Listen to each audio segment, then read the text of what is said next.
Да 2 ай аралыкта үйлөнүп кетишибиз мүмкүн. Бул уже той болот деген эле түшүнүк да биз үчүн. Гүлиза, сен үчүн до конца барам дедим. Ысык көлдүн кулуну 36 жаштагы Алмаз мырза. Тосуп алалы келиңиздер.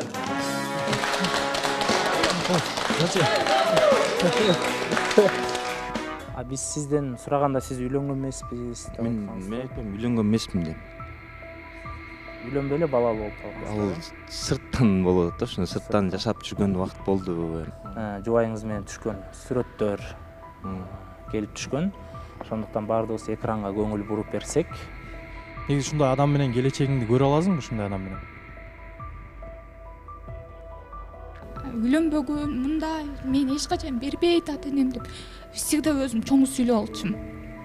Аягында всегда ошол нерсе мага келет.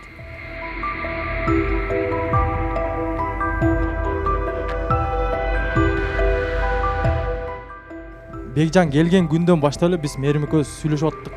Негизи жазышып аттык. Ошон үчүн бир нерсе болуп калса мен Мээрим жанында болуп калам да. Менин ата энем всегда каршы болот. Всегда. Билбейм эмнегедир мен өзүм бактым деп аткан кезде мындай ата энем өзүнө жаккан баланы дейт да.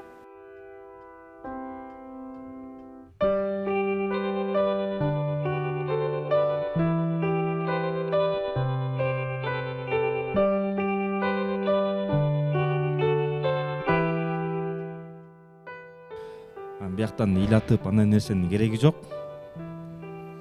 Сен кыйын кызсың, күчтүү кызсың.